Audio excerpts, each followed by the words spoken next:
معانا النهارده 4 أصوات جديدة مستخدمين بشكل كبير جدا في اللغة الإنجليزية. صدقني مفيش جملة هتقولها أو محادثة هتدخل فيها إلا وهتستخدم الأصوات دي. أهلا بيك في الدرس الرابع من كورس كسر حاجز النطق، الكورس اللي هيخليك تنطق أمريكي وأنت قاعد في البيت. درسنا 6 أصوات مع بعض قبل كده في الدروس اللي فاتت، وما شاء الله الفيدباك كان جميل جدا، وده معناه إن الناس مش بس حفظت الأصوات، لا ده فهمتها وقدرت تستخدمها في محادثات.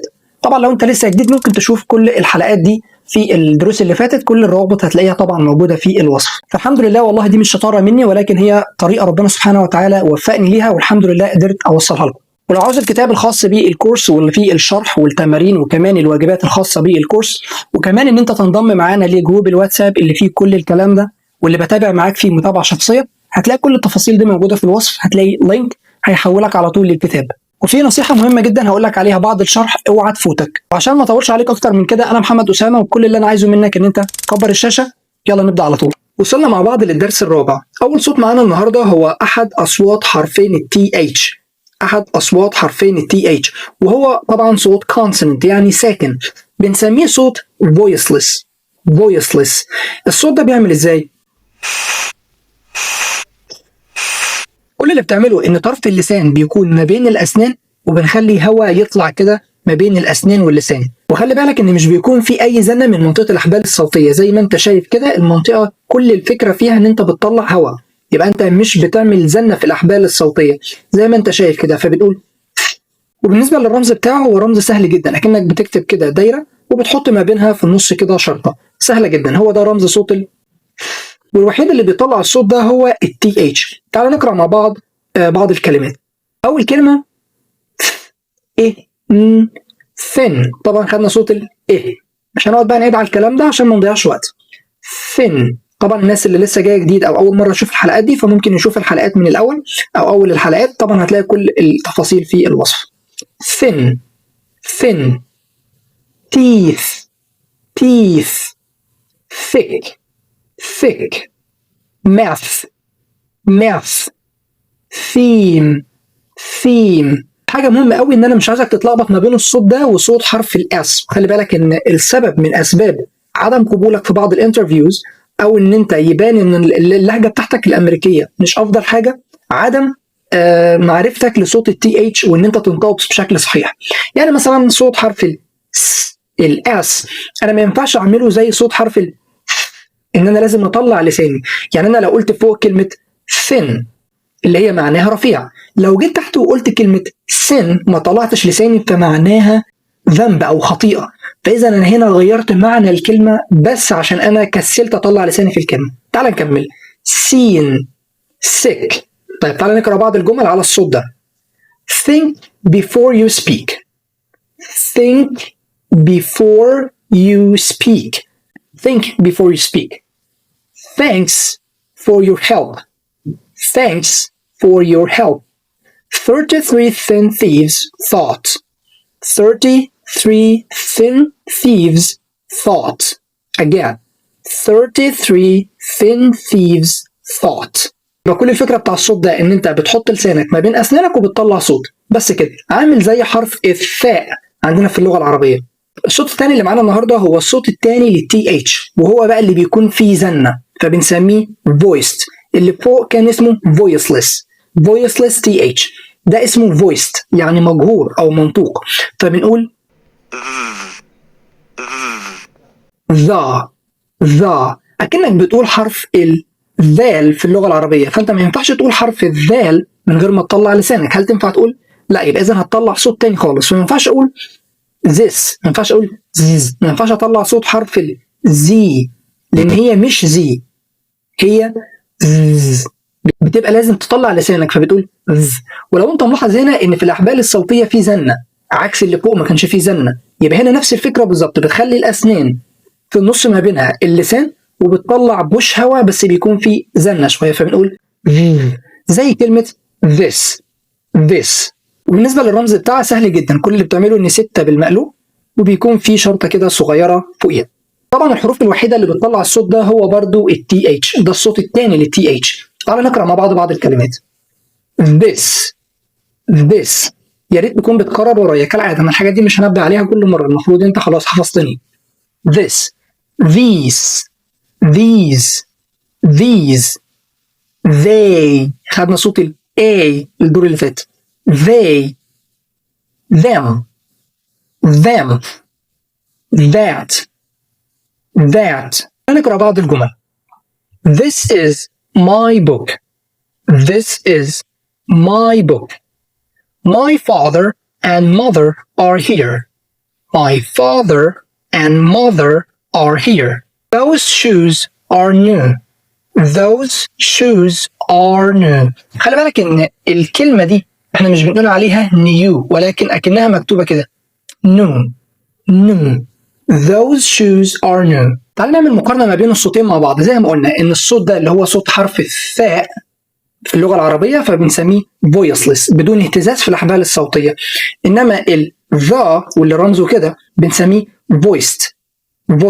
وهناخد نهاية الاي دي ده في آخر درس أصلا عندنا في الكورس فخليك متابع معايا برضو. بيكون في اهتزاز في الأحبال الصوتية زي حرف الدال عندنا في اللغة العربية فبنقول the. طيب تعالى ناخد بعض التمارين على الصوتين مع بعض. thin this. خلي بالك من الصوت ده وده. teeth these. both bathe.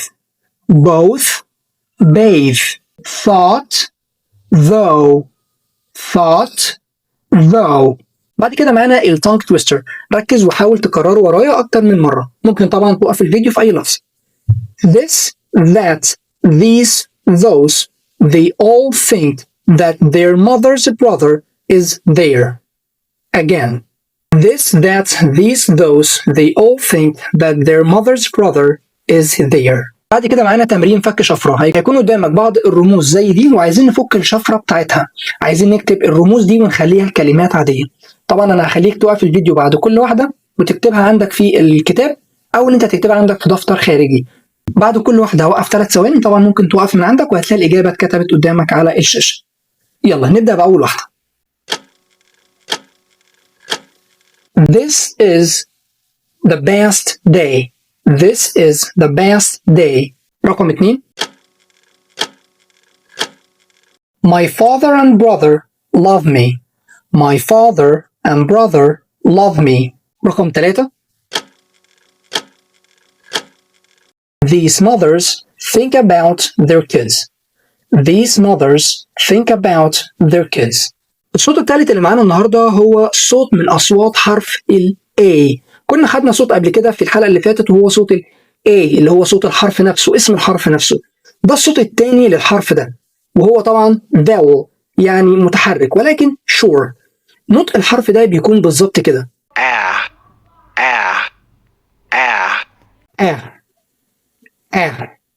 أكنك بتقول بالظبط ألف فتحة ألف فتحة ده أقرب حاجة ليها في العربي. ألف فتحة زي كلمة cat يعني قطة. فكل اللي أنت هتعمله هنا هنخلي اللسان خلف الأسنان السفلية والفك بيكون نازل شوية حوالي 4.5 سم فبنقول تعال بقى نشوف الحروف اللي ممكن تخرج الصوت ده. في حروف ممكن تطلع الصوت اللي هو تاني ولكن أشهر صوت واللي غالبا هيطلع الصوت ده هو حرف ال A زي كلمة cat hat man bad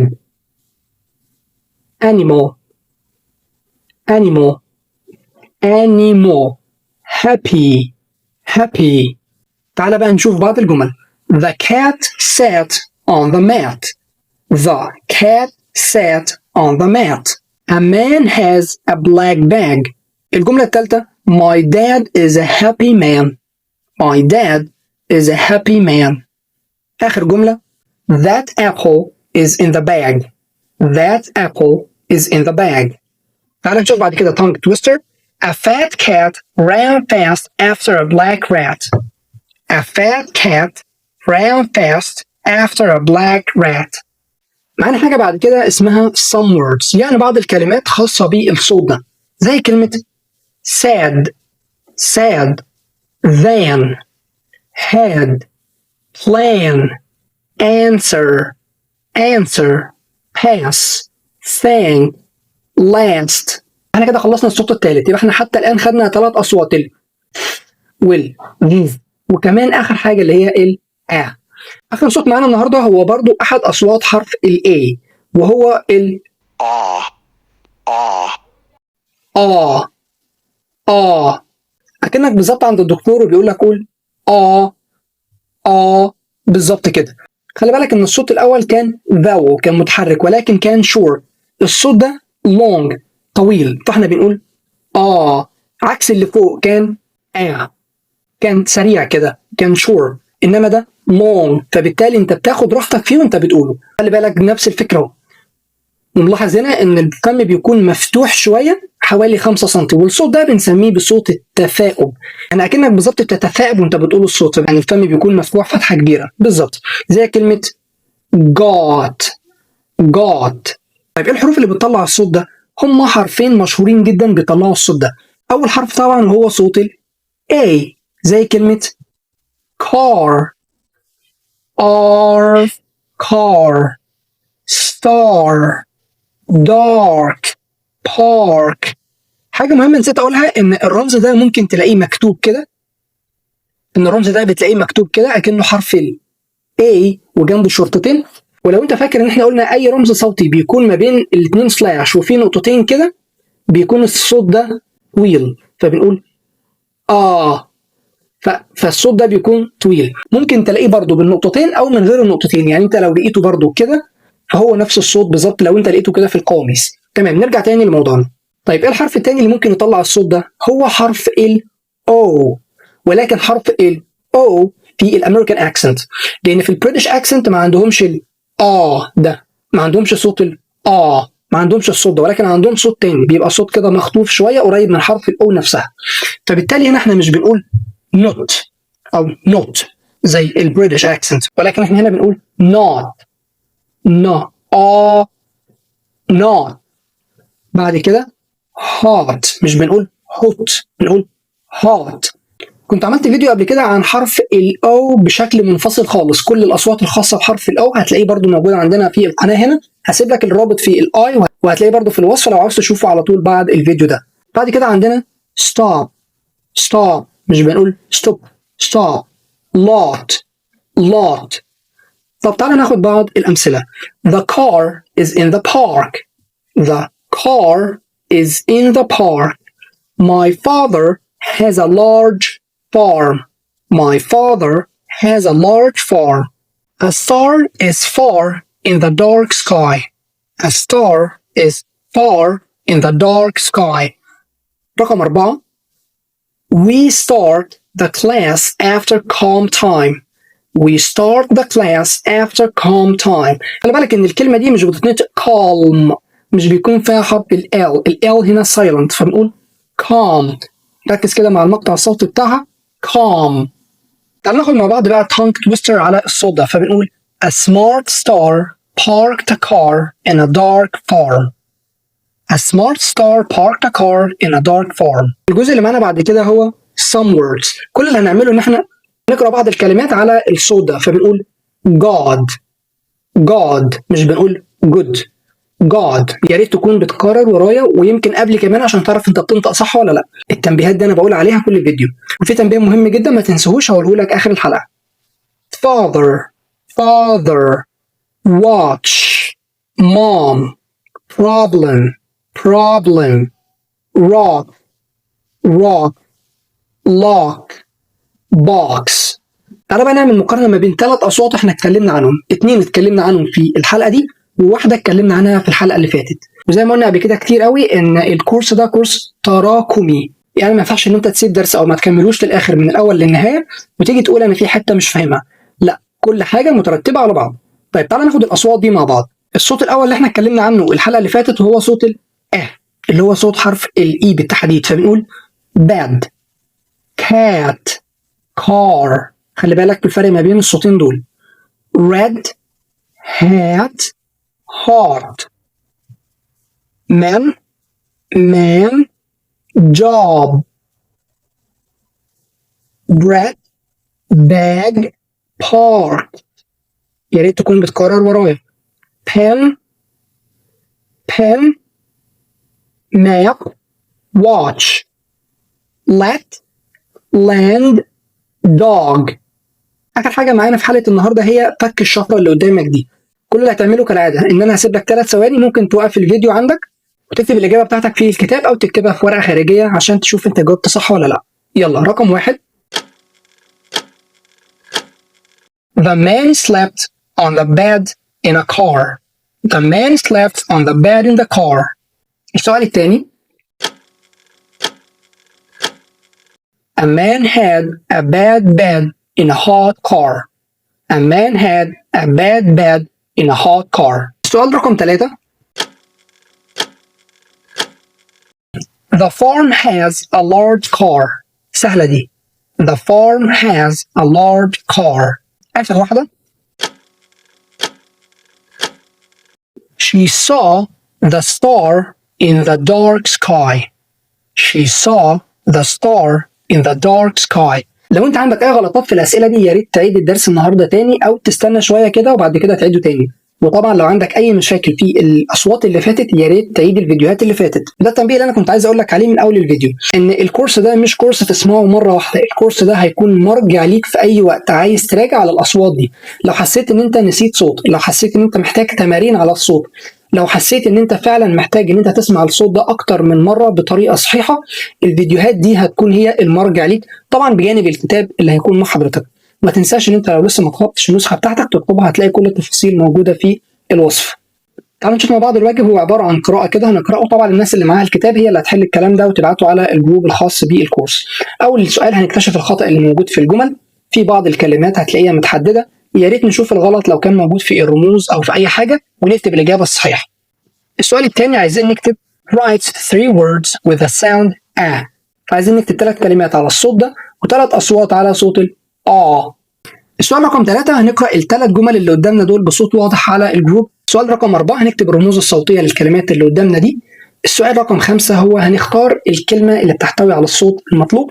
يعني اول واحده مثلا هنختار الكلمه اللي بتحتوي على الصوت ده، هل هي cat car table. كل الكلام ده هنكتبه على الجروب. مستني رايك في الكومنتس في حلقه النهارده، ولو عندك اي سؤال او استفسار ما كانش واضح النهارده يا ريت برضه تكتبه لي في الكومنتس. مره تاني لو عاوز كتاب كورس كسر حاجز النطق هتلاقي كل التفاصيل الخاصه بيه موجوده في الوصف، هتلاقي اللينك هيحولك للكتاب على طول. لو وصلت لحد النقطه دي ولسه لحد دلوقتي ما عملتش لايك فيعني عيب قوي بصراحه، فاعمل دلوقتي لايك واشوفك على خير.